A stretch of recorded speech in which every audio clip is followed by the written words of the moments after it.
Ashes Know Your Name, Part 2, The Journal of Description, a mysterious journal, a missing child, and a list of names tied to a decades-old tragedy pull Jonah and Keller into a conspiracy that reaches the highest levels of Black Hollow. As fresh murders mirror secrets from the past, trust becomes a luxury neither man can afford. Every clue raises more questions, and every answer reveals another betrayal. Someone is hunting anyone connected to the truth, and the next target may already be marked. Ashes Know Your Name, Part 2, The Journal. The laugh died as suddenly as it had come. Silence settled over the mind so completely Jonah could hear Keller breathing beside him, a slow, controlled, almost too calm for a man standing blind in a tunnel that suddenly felt alive. "Don't move," Keller whispered. "You think I'm just gonna stand here while a kid's in trouble? I think whoever made that sound wants you to." Jonah clenched his jaw. Every instinct screamed to run toward the voice. It sounded so much like Ellie had that night, small, terrified, desperate. The memory tightened around his throat like barbed wire. "I'm done listening to you." He jerked his arm free. The instant his boot struck the ground, the earth gave way. The rotten timber beneath him splintered with a crack that echoed through the shaft. Jonah dropped waist-deep before instinct caught him. His fingers clawed at the jagged edge while loose rocks rained into the darkness below. They never heard them hit bottom. Shit. Keller dove forward, grabbing Jonah's wrists just as another beam snapped. "You let go, we're both dead," Jonah grunted. "Then quit fighting me." Muscles burned as Keller hauled him back onto solid ground. They collapsed side by side, gasping. For a long moment neither spoke. Finally Jonah muttered, "You could have left me." Keller laughed bitterly. "If I wanted you dead, I'd have let the mountain do it 20 years ago." By the time their flashlights flickered back to life, the child's sneaker was gone. Only a trail of muddy footprints remained. One set. Small. Barefoot. Jonah stared. "That's impossible." "It wasn't there to begin with," Keller said. "What?" "The footprints stop." Jonah swept the light across the tunnel. Keller was right. The tiny prints began in the middle of solid rock. No tracks led into the tunnel. None led out. Just 6 muddy footprints. Ending where the sneaker had been. Someone had carried it. Someone who knew exactly where the 2 men would be standing. Back at the sheriff's office, Nora Bennett studied the photographs in silence. "They're screwing with us." Jonah tossed the recovered sneaker onto her desk. No fingerprints. No blood. No fibers. "It's like they wanted us to find it." Deputy Evan Cross shifted uneasily near the doorway.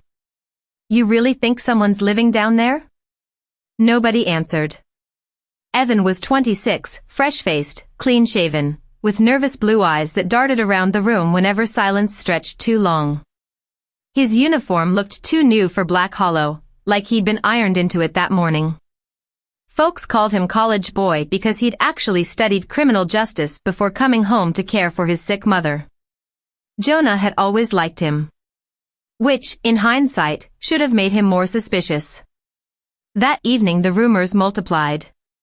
They say Jonah and Keller found another body. They say the mine's haunted. They say the Mercers are hiding something.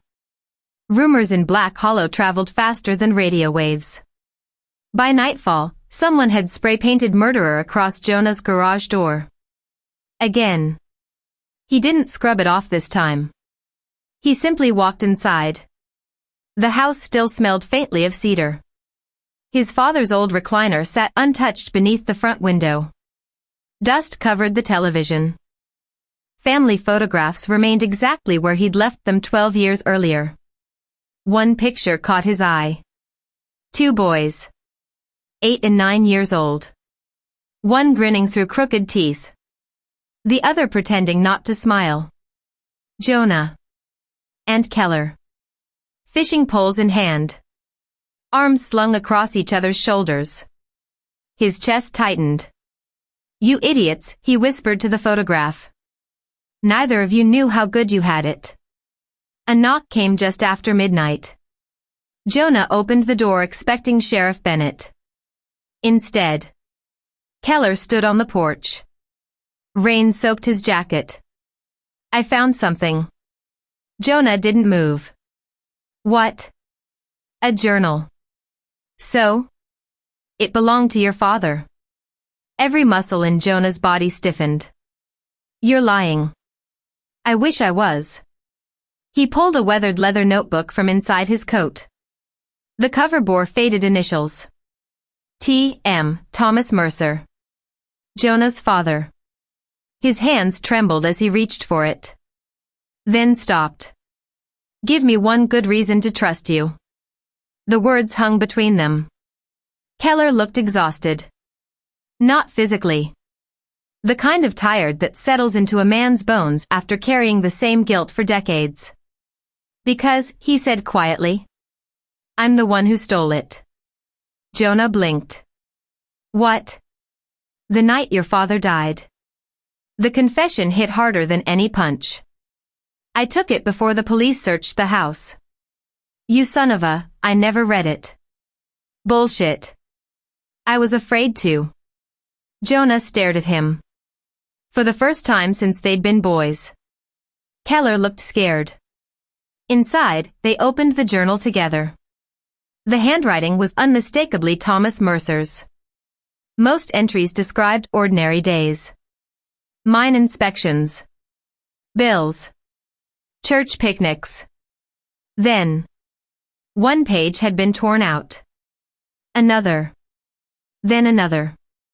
Someone had carefully removed nearly an entire month's worth of entries. Jonah slammed the book shut. Whoever did this knew exactly what they were looking for. Keller nodded. But they missed something. Folded into the back cover rested a yellowed envelope. Neither man noticed the initials written across it until Jonah unfolded the paper.